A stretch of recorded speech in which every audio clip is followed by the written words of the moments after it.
അറിയത്തില്ല.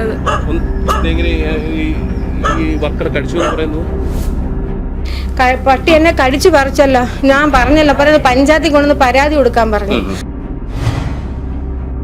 അപ്പൊ ഇയാൾ ഉടനെ പറയാണ്, നിങ്ങൾക്ക് പരാതി ഉണ്ടെങ്കിൽ പഞ്ചായത്തിൽ പോയി കൊടുക്കാൻ. ഇങ്ങനെ പട്ടി കടിച്ചതായിട്ട് പറയുമ്പോഴാണ് ഞാൻ ഇറങ്ങി അടുക്കളയിൽ നിന്ന് ചെല്ലുന്ന പോലും. ഞാൻ ഒന്നും അറിയുന്നില്ല. ചേട്ടൻ നല്ലപോലെ പിടിച്ചിട്ട് ഇങ്ങനെ നിന്നതുകൊണ്ട് വണ്ടി എടുത്ത് എവിടെങ്കിലും കൊണ്ട് ചിടിക്കത്തില്ലയോ. ഒരു സാധാരണ ഒരു പട്ടിക്കുള്ള വില പോലും ഞങ്ങൾക്ക് തരാത്ത രീതിയിലുള്ള പ്രവർത്തനമായി പോയി അവരുടെ ഭാഗത്തുനിന്ന്. അത് നമുക്ക് അംഗീകരിക്കാനൊക്കത്തില്ല.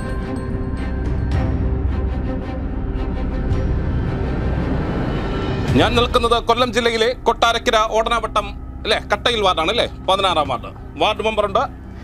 ഇവിടെ വരുവാനുള്ള കാരണം ഹരിതകർമ്മസേനയിലെ ഒരു വർക്കറെ പട്ടിയെ വിട്ട് കടുപ്പിച്ചിരിക്കുന്നു. അവന്റെ പേരെന്താണ്? മനോജ്. മനോജ് എന്നാണ്. മനോജ് എന്നാണ്. അവനെന്താ പ്രശ്നക്കാരനാണോ? പ്രശ്നക്കാരല്ല, മദ്യപാനിയാണ്. ഓടനാവട്ടം ജംഗ്ഷനിലാണ് ഓട്ടോ ഓടിക്കുന്നത്. അദ്ദേഹം അവരുടെ വീട്ടിൽ പ്ലാസ്റ്റിക് എടുക്കാൻ അവർ ചെന്നതാണ്. ഹരിതകർമ്മസേന അംഗങ്ങള് അവർ ചെന്നപ്പം പട്ടിയെ അഴിച്ചുകൊണ്ട് വന്ന് കടിപ്പിച്ചതായിട്ടാണ് എനിക്ക് അറിയാൻ സാധിക്കുന്നത്. ഞാൻ ഇവിടുത്തെ വാർഡ് മെമ്പറാണ്. എന്റെ പേര് വിനീത വിജയപ്രകാശ്. ഞാൻ അറിഞ്ഞത് ഒരു 5 മണിയോടുകൂടി, 5 മണി കഴിഞ്ഞ സമയത്ത് ഞാൻ ഇത് അറിഞ്ഞപ്പോൾ ഇവര് കൊട്ടാരക്കര ഗവൺമെന്റ് ഹോസ്പിറ്റലിൽ പോയെന്നാണ് എൻ്റെ അടുത്ത് പറഞ്ഞത്. ഞാൻ ഉടൻ തന്നെ ഹോസ്പിറ്റലിലെത്തി. അവിടെ ചെന്ന് അത്യാവശ്യ ട്രീറ്റ്മെന്റുകൾ ചെയ്തപ്പോൾ അവിടെ ഇഞ്ചക്ഷൻ എടുക്കാൻ പറ്റാത്ത ഒരവസ്ഥയാണ്. അലർജി ഉണ്ടായി. അങ്ങനെ നേരെ മെഡിക്കൽ കോളേജിന് വിട്ട് സ്റ്റേഷനിൽ പരാതിയും കുടിപ്പിച്ചിട്ട് മെഡിക്കൽ കോളേജിന് അവർ പോയി. ഈ റോസമ്മ എന്ന് പറയുന്ന ഈ പട്ടിയുടെ കടിയേറ്റ വ്യക്തി വെളിയം ഗ്രാമപഞ്ചായത്തില് 16-ാം വാർഡിലെ ഹരിതകർമ്മസേന അംഗം. അവര് എങ്ങനെയാണ് ഒരു വാർഡ് 2 ഹരിതകർമ്മസേന അംഗങ്ങളാണ് ഉള്ളത്. അതിൽ 2 പേരും കൂടാണ് ഇറങ്ങിയത്. ഒരാൾ അപ്പുറത്തെ വീട്ടിലും ഒരാൾ ഇപ്പുറത്തെ വീട്ടിലും കയറി. 2 പേരും ഉണ്ടായിരുന്നു. എന്നിട്ട് ഈ പട്ടിയെ വിട്ട് നിർബന്ധിച്ച് കൂട്ടിന്ന് അഴിച്ചിറക്കി കൊണ്ടുവന്ന് നിർബന്ധിച്ച് വിട്ട് കടിപ്പിച്ചതാണ്. മാനസികമായിട്ടൊന്നും പ്രശ്നങ്ങളൊന്നും ഇല്ല. അവന്റെ പേര് മനോജ്. അവൻ എന്താണ് ചെയ്യുന്നത്? അവൻ ഓട്ടോ ഓടിക്കും ഓടനാവട്ടം ജംഗ്ഷനിൽ. ഇവൻ അല്ലെ ഓടനാവട്ടം ഓട്ടോ സ്റ്റാൻഡിലെ ഓട്ടോ ഡ്രൈവറാണ് എന്നാണ് പറയുന്നത്. പക്ഷേ പലപ്പോഴും ഓട്ടോ ജീവനക്കാരെ ഞങ്ങൾ പുകഴ്ത്തി പറയാറുണ്ട്. അവരൊക്കെ കേരളത്തിന്റെ മുഖ്യമന്ത്രി പണ്ട് ഈ മത്സ്യത്തൊഴിലാളികളെ പറഞ്ഞതുപോലെ കേരളത്തിന്റെ സൈന്യമെന്ന് നമ്മൾ ഇതിനു മുമ്പ് പറഞ്ഞിട്ടുണ്ട്. താങ്കൾ ഇവിടുത്തെ മുൻ വാർഡ് മെമ്പറാണ് അല്ലേ? ഈ ഓട്ടോക്കാരെ കുറിച്ച് നമുക്ക് എപ്പോഴും അഭിമാനമുണ്ട്. നല്ല അഭിപ്രായമാണ്. അവരല്ലേ എല്ലാവർക്കും വഴിയൊക്കെ പറഞ്ഞു കൊടുക്കുന്നത്. ഞാൻ വഴി അറിയാതെ നാട്ടിലെത്തുന്ന ആർക്കും വഴി പറഞ്ഞു കൊടുക്കുന്നതും ഒരു സഹായിയും ഇത്രയേറെ ഒരു ശക്തമായ കൂട്ടായ്മയുള്ള ഒരു സാഹോദര്യ പ്രസ്ഥാനം വേറെ ഇല്ല. കാര്യം ആർക്കും ഒരു സഹായിയാണ്. പക്ഷെ അവർക്കൊക്കെ ഒരു അപമാനകരമായ രീതിയിലാണ് ഇത്. നമ്മളിവിടുത്തുകാരാണ്. പക്ഷേ ഈ ഓടനാവട്ടത്തുകാർക്ക് പോലും ഈ ഓട്ടോക്കാരൻ ഒരു അപമാനമാണ്. അദ്ദേഹം കാണിച്ചിരിക്കുന്ന വളരെ മോശകരമായ പ്രവൃത്തിയല്ലായിരുന്നു. മനുഷ്യത്വപരമായ ഒരു പ്രവർത്തനം അല്ലല്ലോ. കാരണം ഇപ്പം മദ്യപിച്ചിട്ട് നിൽക്കുന്ന ആളുകൾ എത്രയോ പേര് രാജ്യത്തുണ്ട്. പക്ഷേ അവരെല്ലാം കുഴപ്പക്കാരൊന്നും അല്ലല്ലോ. പക്ഷേ ഒരു പട്ടിയെ ഇങ്ങനെ കൊണ്ടുവന്നിട്ട് പട്ടി കടിക്കും എന്ന് പറയുമ്പോൾ കടിക്ക് വെട്ടി എന്ന് പറഞ്ഞുകൊണ്ട് അവരെ അങ്ങനെ കടിപ്പിക്കുക എന്ന് പറയുമ്പോൾ ഒരു മാനുഷികമായ ഒരു രീതി ചെയ്യുന്ന ആളല്ലല്ലോ. അത്രയും എന്തായാലും ഇത് തന്നെയാണ് മനുഷ്യത്വരഹിതമായ ഒരു പ്രവൃത്തിയാണ്. നമ്മുടെ പേര് റോസമ്മ എന്നാണ്. നിങ്ങളെ കാണുന്നതിന് വേണ്ടിയാണ് വന്നത്. എന്തായിരുന്നു സംഭവം? ഞങ്ങളിങ്ങനെ പ്ലാസ്റ്റിക് എടുക്കാനുണ്ട്. അവരെ വീട്ടിൽ പോകുമ്പോ എന്റെ കൂടെയുള്ള കുട്ടി അപ്പുറത്തെ പ്ലാസ്റ്റിക് ഞങ്ങള് ഇങ്ങനെ വലിച്ചെറിയ ഹരിതകർമ്മസേനയുടെ ഒരു വർക്കറാണ്. അപ്പം പ്ലാസ്റ്റിക് നമ്മളിങ്ങനെ എടുത്ത് ഉണ്ടാകുമ്പോൾ ഞങ്ങൾ പഞ്ചായത്തിന്റെ ഒരു സ്റ്റാഫ് അങ്ങനെ പോകും. അങ്ങനെ എടുക്കാൻ ചെന്നതാ വീട്ടില്. അപ്പൊ ചെന്നപ്പം ഭാര്യ ഉണ്ടായിരുന്നു പുള്ളിയുടെ. അപ്പോൾ അവരിങ്ങനെ അടുക്കളയിലോട്ട് പോയിട്ട് ഞാൻ ഇങ്ങനെ സ്കാൻ ചെയ്തിട്ട് ഇങ്ങനെ മൊബൈലിൽ ഇങ്ങനെ അതിൻ്റെ തടിച്ചുകൊണ്ടിരുന്നപ്പം ആ പട്ടി തുടലോടെ അഴിഞ്ഞിങ്ങനെ പുറകെ കൂടെ വരുന്നു. അപ്പം ഞാൻ പറഞ്ഞു പട്ടി വരുന്നുണ്ട്, പട്ടിയെ പിടിച്ച് കെട്ടണേന്ന് പറഞ്ഞു. അപ്പം പട്ടി കടിക്കത്തില്ല എന്ന് പറഞ്ഞു. അപ്പം പട്ടി എന്നൊന്നും ചെയ്തില്ല. അന്നേരം പട്ടി അങ്ങ് പോയി. അപ്പം അതിൻ്റെ ഭർത്താവ് വന്ന് പറഞ്ഞു, മനോജ് ചേട്ടാ അതോ പട്ടി റോഡിൽ പോയി പിടിച്ചോണ്ട് വരാൻ പറഞ്ഞു. ഭാര്യ പറഞ്ഞു. ഇനി ഈ പുള്ളി പട്ടിയെ പിടിച്ചോണ്ട് വന്നിട്ട് കൂട്ടിലിടുന്നില്ല. എൻ്റെ മുമ്പിൽ തുടലുമായിട്ട് പിടിച്ചോണ്ട് നിൽക്കുക ഈ പുള്ളി എന്ന് പറഞ്ഞു. കടി വെട്ടി എന്ന് പറഞ്ഞു മനോജ്. അപ്പൊ മനോജ് പറഞ്ഞു കടി വെട്ടി അമ്മ മനോജ് പട്ടി വിട്ട് കടിപ്പിക്കരുത്. കാരണം പട്ടിക്ക് അറിയത്തില്ല, നിങ്ങളെ അറിയാം, എന്നെ അറിയത്തില്ല. കടി വെട്ടി പറഞ്ഞു അത് കടിക്കത്തില്ല, തമാശ തമാശയല്ല, പട്ടി വിട്ട് കടിപ്പിക്കരുത്. പട്ടി കടിക്കും, പട്ടിക്ക് അറിയത്തില്ല ഞാൻ ആരാന്ന്, നിങ്ങളെ അറിയാം, പട്ടി കടിക്കും, പട്ടിയെ പിടിച്ചോണ്ട് പോ, തമാശ കാണിക്കലെന്ന് പറഞ്ഞു. അങ്ങനെ ഈ പട്ടി ബലമായിട്ട് തള്ളിവിട്ട് ഈ പട്ടി വന്നെൻ്റെ കാലിൻ്റെ മുട്ടയിൽ ഇങ്ങനെ ഇടിച്ച് നല്ലൊരു ഇടി ഇടിച്ചു. അപ്പം പട്ടിക്കും നൊന്താണ്, എനിക്കും വൃത്തിയും നൊന്തിട്ട് പിന്നെ ഞാൻ പറഞ്ഞു തുടല് വലിക്കും, വീണ്ടും പിടിക്കും പട്ടി, വീണ്ടും പിടിക്കും, കടി വെട്ടി. അമ്മന് മനോജ് തമാശ കളിക്കല്ലേ, പട്ടി എന്നെ കടിക്കുവേ ഇത് കാര്യമായിട്ട് പോകും പ്രശ്നം. അതുകൊണ്ട് മനോജ് പട്ടിയെ കൂട്ടിക്കൊണ്ടിട്ട് കെട്ടിട്, അല്ലെങ്കിൽ എനിക്ക് അങ്ങോട്ട് മാറി പോണേ ഇവിടുന്ന്. പട്ടി നിൽക്കുന്ന എനിക്ക് പോകാൻ പറ്റുന്നില്ല എന്ന് പറയാം. കടിക്കത്തില്ല, എന്നാൽ കടി പട്ടി വീണ്ടും പട്ടി കടി തള്ളി വിട്ട് കാല് കടിച്ചു പറിച്ചെനിക്കുള്ള. അപ്പം ഞാൻ ചോദിച്ച്, നിന്നോട് ഞാൻ പറഞ്ഞല്ലോ പട്ടിയെ പിടിച്ച് കെട്ട്, എന്നെ കടിക്കും പട്ടി, നീ അവിടെ കടിച്ചു പറിച്ചല്ലോ എന്നെ പട്ടി. പട്ടി എന്നെ കടിച്ചു പറിച്ചല്ലോ, ഞാൻ പറഞ്ഞല്ലോ. പറയുന്നത് പഞ്ചായത്തിൽ കൊണ്ടുവന്ന് പരാതി കൊടുക്കാൻ പറഞ്ഞു. ഞാൻ പറഞ്ഞു, നീ പോക്കറ്റം കാണിച്ചിട്ട് പഞ്ചായത്തിൽ കൊണ്ട് പരാതി കൊടുക്കാനാന്ന് പറയുന്നേ. പഞ്ചായത്തിൽ കൊണ്ടുവന്ന് പരാതി കൊടുക്കാൻ പറഞ്ഞു. എന്നിട്ട് ഞാൻ ഒരുപാട് നില വിളിച്ചപ്പോൾ എല്ലാവരും കൂടെ ഓടിക്കൂടി, എൻ്റെ കൂടെ വന്ന കൊച്ചും കൂടെ ഓടി വന്നിട്ട് അവള് വരുമ്പടി പട്ടിയെ പുള്ളിക്കാരൻ കൂട്ടിൽ വിട്ടിട്ടില്ല, വീണ്ടും പിടിച്ചോണ്ടിരിക്കുക തുടലുമായിട്ട്. അപ്പൊ ആ കുട്ടി പറയുന്നത്, നീ ഇത്ര ആയിട്ട് നിനക്ക് മതിയായി, പട്ടിയെ കൊണ്ട് കൂട്ടി. അപ്പൊ ഭാര്യയും പറയുന്നു, മനോജേട്ടൻ പട്ടിയെ കൊണ്ട് കൂട്ടിയിടും. പക്ഷെ ഇയാൾ കൂട്ടിയിടും. ഇയാൾ ഒരുമാതിരി പറയാം, അത് കടിക്കത്തില്ല, ഞങ്ങൾ വിരലൊക്കെ പട്ടിയുടെ വാരി ഇട്ട് കൊടുക്കുന്നതാ, കടിക്കത്തില്ല. അന്നേരം എന്നോട് തർക്കുത്തരം പറഞ്ഞോണ്ടിരിക്കുക പുള്ളിക്കാരൻ. ഇല്ല, എന്നെ ആശുപത്രി ഒന്നും കൊണ്ടുപോയില്ല. അവിടെ ഓട്ടയുണ്ടായിരുന്നു, അവരെന്നെ ആശുപത്രി കൊണ്ടുപോയി. എന്നെ ആശുപത്രി കൊണ്ടുപോയില്ല, അവരാരും കൊണ്ടുപോയില്ല. മുറിവൊന്നും കഴുകി കളഞ്ഞതുമില്ല. പിന്നെ ഞാൻ നിലയം വിളിച്ചിട്ട് മോനെ വിളിച്ചു. മോൻ ഓടി വന്ന എന്നെ വണ്ടി വിളിച്ച് മോൻ്റെ കൂട്ടുകാരൻ്റെ കാർ വന്നെങ്ങനെ കൊട്ടാരക്കര കൊണ്ടുപോയി. കൊട്ടാര കൊണ്ട് ആഴത്തുള്ള മുറിവാണ് ഡോക്ടർ പറഞ്ഞ്. ആഴത്തുള്ള മുറിവാന്ന് പറഞ്ഞിട്ട് പറഞ്ഞു, ഇത് പിന്നെ ഇവിടെ എടുക്കാൻ ഒക്കത്തില്ല, മെഡിക്കൽ കോളേജിൽ പോകാൻ പറഞ്ഞു, അലർജി ഉണ്ടെന്ന്. അങ്ങനെ അന്ന് തന്നെ മെഡിക്കൽ കോളേജ് ഇന്നലെ പോയി. അവിടെ തിരുവനന്തപുരം മെഡിക്കൽ കോളേജിൽ പോയി. അവിടെ ചെന്നിട്ട് പിന്നെ അവിടെയുണ്ട് എനിക്ക് അലർജി ഉണ്ടായിരുന്നു. അവിടെ അലർജി ഉണ്ടെന്ന് പറയും ഇരിക്ക്. പിന്നെ ഒരു അലർജിയുടെ 5 ഷെയ്ഡ് രൂപയ്ക്ക് വേറെ എടുത്തിട്ട് പിന്നെ ഇൻസുലിൻ തന്നിട്ട് സർജനെ കാണിക്കാൻ പറഞ്ഞു. സർജൻ പറയുന്നത് ആഴത്തുള്ള മുറിവാ, അതുകൊണ്ട് ഇത് കുത്തിക്കെട്ട ഒക്കത്തില്ല, ഇത് ഇങ്ങനെ ഇരിക്കട്ടെ, അത് സൂക്ഷിച്ചാൽ മതി. പിന്നെ ഓർത്തേ കണ്ട് അങ്ങനെ പിന്നെ അവിടെ 12:30 മണിയായപ്പോഴാണ് ഞങ്ങൾ മെഡിക്കൽ കോളേജിൽ നിന്ന് ഇറങ്ങി. ഇനിയിപ്പോൾ ഇനി ആർക്കും വരരുത്. കാരണം ഞങ്ങൾ പിന്നെ 19 വാർഡിൽ, ഈ വെളിയ വില്ലേജിൽ 19 വാർഡുണ്ട് പഞ്ചായത്തിൽ. ഈ 19 വാർഡിൽ ഞങ്ങൾ 32 കർണസേന അംഗങ്ങളും. ഞങ്ങൾക്ക് ആർക്കും ഇങ്ങനെയുള്ളൊരു ദുർവിധി വരാൻ പാടില്ല. കാരണം ഞങ്ങൾ ഒരു സുരക്ഷിതത്വം ഇല്ലാതെയാണ് ഇവരൊക്കെ വീട്ടുകളിൽ അവരൊക്കെ വേസ്റ്റും പ്ലാസ്റ്റിക്കും ചെച്ചിലൊക്കെ പറക്കാൻ പോകുന്നത്. അപ്പം ഞങ്ങൾക്കൊരു സുരക്ഷിത വേണം.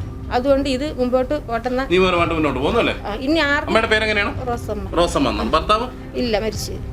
കുട്ടികളുണ്ടോ? 2 പേര്. അവരൊക്കെ എന്ത് ചെയ്യുന്നു? മോനൊരു കൊച്ചു കടയിൽ പോകുന്നു, മുത്തളങ്ങ് തിരുവനന്തപുരത്താ. പട്ടിയെ കടിപ്പിച്ചത് നേരിട്ടാണ്? ഇല്ലില്ല, പട്ടി കടിച്ച് കഴിഞ്ഞതിന് ശേഷമാണ് ഞാൻ വരുന്നത്. മനസ്സിലായില്ലേ? ഞാൻ പറഞ്ഞില്ല എനിക്ക് കടിഞ്ചായ ഇടണമെന്ന് പറഞ്ഞ് ഞാൻ അപ്പുറത്ത് വീട്ടിൽ പോയിട്ട് അമ്മമ്മ എന്നെ 2-3 പ്രാവശ്യം ലൈജു ബാ എന്ന് വിളിക്കുമ്പോൾ എൻ്റെ മനസ്സിൽ എൻ്റെ പേര് ലൈജു എന്നാണ്. അപ്പം എൻ്റെ മനസ്സിൽ എന്നെ കടിഞ്ചായ കുടിക്കാനായിട്ടായിരിക്കും അമ്മമ്മ വിളിക്കുന്നതെന്ന് വിചാരിച്ചിട്ട് ഞാൻ 1-2 ദിവസം വിളി കഴിഞ്ഞതിന് ശേഷമാണ് ചെല്ലുമ്പോൾ അമ്മമ്മ എന്നോട് പറഞ്ഞു, ലൈജു എന്നെ പട്ടി കടിച്ചു എന്ന് പറഞ്ഞു. അപ്പം ഞാൻ നോക്കുമ്പോൾ ഈ നസിംലായി അയാളുടെ വൈഫ് ടർക്കി കൊണ്ട് അമ്മമ്മയുടെ കാലിങ്ങനെ പൊത്തി വെച്ചേക്കുവാണ്. അപ്പോൾ എൻ്റെ മനസ്സിൽ സ്വാഭാവികമായിട്ട് അറിയാതെ പട്ടി വന്ന് കടിച്ചതായിരിക്കും എന്ന് വെച്ചിട്ട് ഞാൻ പറഞ്ഞു, അമ്മമ്മ പോയിട്ട് വിഷമിക്കേണ്ട സാരമില്ല ലൈജു, അങ്ങനെ പറയല്ലേ, ഇവരെന്നെ മനോജ് എന്നെ മനഃപൂർവ്വം വിട്ട് കടിപ്പിച്ചതാ. ഞാനൊരു അത്ര പ്രാവശ്യം പറഞ്ഞു മാറ്റി നിർത്താൻ. ആദ്യം പട്ടി എൻ്റെ തൊടയിലാണ് വന്നിങ്ങനെ മുട്ടിയത്. അപ്പോഴും ഞാൻ പറഞ്ഞില്ലേ മനോജ് മാറ്റി നിർത്തുന്നു. എന്നിട്ട് ഇയാൾ കേട്ടില്ലല്ലോ, ഇയാൾ എന്നോട് ഇങ്ങനെ കാണിക്കുമോ, ഞാൻ എങ്ങനെ ജീവിക്കുന്നതെന്ന് ഇയാൾക്ക് അറിയാവോ എന്നൊക്കെ ചോദിച്ചിട്ട് ഈ അമ്മമ്മ അങ്ങ് കരയാണ്. അപ്പോൾ ഇയാൾ ഉടനെ പറയുകയാണ്, നിങ്ങൾക്ക് പരാതി ഉണ്ടെങ്കിൽ പഞ്ചായത്തിൽ പോയി കൊടുക്കാൻ, പഞ്ചായത്ത് കൊണ്ട് പരാതി. അപ്പോൾ അമ്മ പറഞ്ഞു, ഇയാൾ കാണിച്ചു വെച്ചിട്ട് അങ്ങനെയാണെന്നോ പറയേണ്ടതെന്ന് പറഞ്ഞു. പക്ഷെ അവരുടെ വൈഫ് ഇരുന്നുകൊണ്ട് പറയുന്നുണ്ട്, ചേട്ടാ എന്തിനെ ഇങ്ങനെ കാണിച്ച്, ഈ പട്ടി എനിക്ക് ഞാൻ തോന്നും ദൂരെ നിന്നാണ് ചോറ് ഇട്ട് കൊടുക്കുന്നത്, ചേട്ടാ എന്തിനാ ഇങ്ങനെ കാണിച്ചെന്ന് പറഞ്ഞ് വൈഫ് തന്നെ പുള്ളിയെ വഴക്കുണ്ടാക്കുന്നുണ്ട്. കൊണ്ടുപോയി അപ്പം ഞാൻ സിംലയോട് ചോദിച്ചു. അപ്പോൾ ആദ്യം ഞാൻ ചോദിച്ചു, അയാളിങ്ങനെ നിൽക്കുന്ന കണ്ടിട്ട് ഞാൻ ചോദിച്ചു, സിംല പുള്ളി മദ്യപിച്ചിട്ടുണ്ടല്ലോ? അപ്പോൾ പറഞ്ഞു, ചേച്ചി ഇന്നലെ വരെ നൊയമ്പായിരുന്നു പുള്ളിക്ക്, ശബരിമല പോകാനായിട്ട് നൊയമ്പെടുത്ത്, ഇന്ന് പുള്ളി നൊയമ്പ് മുറിച്ചിട്ട് നിൽക്കുക. അപ്പം നമുക്ക് മനസ്സിലായി നല്ല രീതിക്ക് മദ്യപിച്ചിട്ട് നിൽക്കുമായിരുന്നു. ഞാൻ കുറെ കഴിഞ്ഞിട്ട് വന്നിട്ട് കൂടി ഈ പട്ടി അയാൾ കെട്ടിയിട്ടില്ല, കൊണ്ടുപോയി. നല്ല കാലക്കാടുന്ന സ്ഥിതിയിലായിരുന്നു. അപ്പോഴും പട്ടി വഴുതി. ആദ്യം 2ാമത് ആ പട്ടി എന്നോട് അടുത്തോട്ട് വന്നു. അപ്പോൾ ഞാൻ പേടിച്ച് പുറത്തോട്ട് വന്നെടുത്ത് പിന്നെ അയാൾ വന്ന് വൈഫ് പറഞ്ഞു കൊണ്ട് കെട്ടിയിടുന്നു. ഹരിതകർമ്മസേന വർക്കറാണ്? തീർച്ചയായിട്ടും വർക്കറാണ്. അതെ. അപ്പോഴേ ഒരു വാർഡിൽ 2 പേരെയാണ്. അതെ. താങ്കൾ ഈ എത്രാം വാർഡായിരുന്നു അത്? 16-ാം വാർഡ്, വെളിയം പഞ്ചായത്ത് 16-ാം വാർഡ്, കട്ടിയൽ വാർഡ്. തൊട്ടപ്പുറത്തെ വീട്ടിലും ഇവർ ഈ പറയുന്ന മനോജിന്റെ വീട്ടിലും പോലീസ് കസ്റ്റഡിയിൽ എടുത്തിട്ടുണ്ടോ? പോലീസ് കസ്റ്റഡിയിൽ എടുത്തിട്ടില്ല. പോലീസ് ഇന്നലെ കേസ് കൊടുത്ത് പോലീസ് അവിടെ വന്നു. അവനെ കസ്റ്റഡിയിൽ ഇതുവരെ എടുത്തതായിട്ട് അറിഞ്ഞിട്ടില്ല. എഫ്ഐആർ ഇട്ടിട്ടുണ്ട്. എല്ലാ നിയമ നടപടികളും മുന്നോട്ട് പോകാനുള്ള എല്ലാ പഞ്ചായത്തിനും നീക്കങ്ങളും ചെയ്തിട്ടുണ്ട്. ഇതിന്റെ ലീഡറാണ് അല്ലേ? താങ്കളുടെ പേരെന്താണ്? എന്റെ പേര് ഷീബ. നിങ്ങളുടെ യൂണിഫോമിന് ഒരു വിലയുണ്ടോ എന്ന് നിങ്ങൾ ഈ ഒരു വിഷയത്തിൽ കാണിക്കണം. അല്ലേ? സർക്കാർ പറഞ്ഞിട്ടില്ലേ? തീർച്ചയായിട്ടും. കാരണം സർക്കാർ അവർ പറയുന്ന എല്ലാ കാര്യവും അംഗീകരിച്ചാണ് ഞങ്ങൾ വീടുകളിൽ പോകുന്നത്. കാരണം അവർ പറയുന്ന എല്ലാ സാധനവും വീടുകളിൽ നിന്ന് മൊത്തം അവർ പറയുന്നത്. കാരണം ഞങ്ങൾ ചെല്ലുന്ന സമയത്തെന്ന് പറയാൻ ഫുഡ് പ്ലാസ്റ്റിക് തന്നെ കഴുകി വൃത്തിയാക്കി വെക്കണമെന്നാണ് നമ്മളിവിടെ പറഞ്ഞേക്കുന്നത്. പക്ഷേ അതല്ലാത്ത രീതിയിൽ തന്നെ വീടുകളിൽ വെച്ചേക്കുന്നത്. അതുപോലും നമ്മൾ അവരെ ആ കൈകൊണ്ട് നമ്മളെടുത്ത് ഇതെല്ലാം ശേഖരിച്ച് വീടുകളിൽ നിന്ന് എല്ലാ സാധനവും ശേഖരിച്ചുകൊണ്ട് നമ്മൾ പോയി ഇത്രയും ചെയ്തിട്ട് സാധാരണ ഒരു പട്ടിക്കുള്ള വില പോലും ഞങ്ങൾക്ക് തരാത്ത രീതിയിലുള്ള പ്രവർത്തനമായി പോയി അവരുടെ ഭാഗത്തുനിന്ന്. അത് നമുക്ക് അംഗീകരിക്കാനൊക്കത്തില്ല. ഞങ്ങൾ പഞ്ചായത്തിൽ പറഞ്ഞ് ഞങ്ങൾക്ക് പഞ്ചായത്തിൽ നിന്ന് ഫുൾ സപ്പോർട്ടാണ്. കേസ് ഇന്നലെ ഞാൻ ഉൾപ്പെടെയാണ് ചെന്ന് ഞങ്ങൾ കേസ് ഹോസ്പിറ്റലിൽ നിന്ന് കൊണ്ടുവന്നത്. കാരണം ഈ വീട്ടിലൊരു അവസ്ഥയെന്ന് പറയാൻ എനിക്ക് മാനസികമായിട്ട് ഒത്തിരി വിഷമമെന്ന് പറയാൻ ആ അമ്മ ഈ പ്രായമായ ഒരു അമ്മയാണ്, നോക്കാൻ ആരുമില്ല. ഇന്നലെ ഹോസ്പിറ്റലിൽ നിന്ന് വന്നപ്പോൾ ആഹാരം കൊടുക്കാനും മരുന്ന് കൊടുക്കും ഞാൻ അവിടെ നിന്ന് കരയുന്ന ഒരവസ്ഥയായിപ്പോയി. ആ ആഹാരം കൊടുക്കാനും മരുന്ന് കൊടുക്കാനും വേറൊരാളില്ല, ഒരു മോൻ മാത്രമേ ഉള്ളൂ അമ്മേരെ കൂടെ. മുൻ പഞ്ചായത്ത് മെമ്പറാണ്. എന്നാലും നമ്മൾ ധനകാര്യ വകുപ്പ് മന്ത്രിയെ ശ്രദ്ധപ്പെടുത്തിയിട്ടുണ്ട്. അദ്ദേഹം പിന്നെ യാത്രയിലായതുകൊണ്ട് ബന്ധപ്പെട്ട പോലീസുമായിട്ടൊക്കെ ബന്ധപ്പെട്ടുകൊണ്ടിരിക്കുകയാണെന്നാണ് നമുക്ക് പ്രത്യേകിച്ച് ധനകാര്യ വകുപ്പ് മന്ത്രിയുടെ മണ്ഡലം കൂടിയാണ് അല്ലേ? കെ എൻ ബാലഗോപാൽ സാറിന്റെ മണ്ഡലമാണ്. ഇന്നലെ തന്നെ സാറിനെ കാര്യങ്ങൾ ഞങ്ങൾ അറിയിപ്പിച്ചിട്ടുണ്ട്. സാറ് അത് ഇടപെടാമെന്ന് പറഞ്ഞിട്ടുണ്ട്.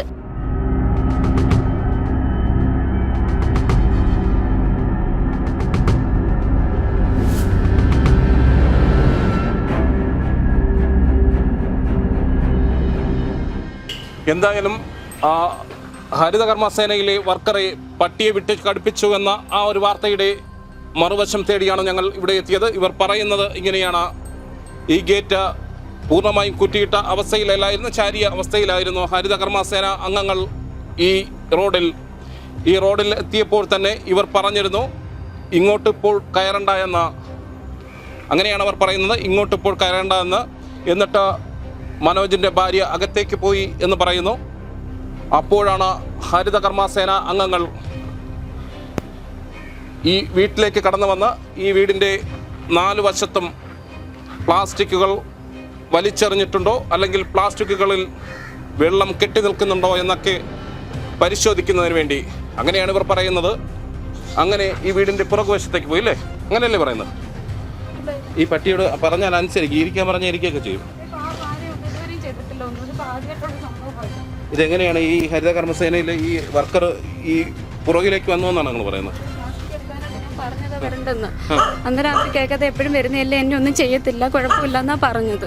അന്നേരം അത് കേൾക്കാതെ വന്നു. അന്നേരം ഞാൻ അടുക്കളയില്ല, ഞാൻ അറിയുന്നത് ഇങ്ങനെ പട്ടി കടിച്ചു എന്ന് പറയുമ്പോഴാണ് ഞാനും വന്ന് പുള്ളിക്കാരെ കാണുന്നത്. അന്നേരം ഇങ്ങനെ കടിച്ചതായിട്ടാ കാണുന്നത്. എവിടെ വെച്ച് കടിച്ചൊന്നും ഇല്ല, ഒന്നും ചെയ്യത്തില്ല. അത്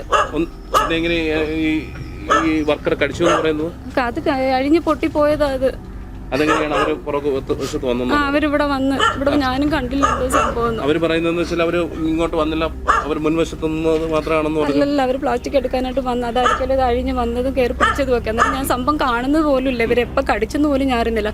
അന്നേരം എന്നെ ഇങ്ങനെ പട്ടി കടിച്ചതായിട്ട് പറയുമ്പോഴാണ് ഞാൻ ഇറങ്ങി അടുക്കളയിൽ നിന്ന് ചെല്ലുന്ന പോലും ഞാൻ ഒന്നും അറിയുന്നില്ല. ചേട്ടൻ നല്ലപോലെ പിടിച്ചിട്ട് ഇങ്ങനെ നിന്നതുകൊണ്ട് വണ്ടി എടുത്ത എവിടെങ്കിലും കൊണ്ട് ചിടിക്കത്തില്ലയോ, അത് പേടിച്ചിട്ടാ കൊണ്ടുപോവാതിരുന്നത്, അല്ലാതെ വേറൊന്നും അല്ല. ചേട്ടൻ ഇല്ല, ശ്രമിച്ചതുമില്ല.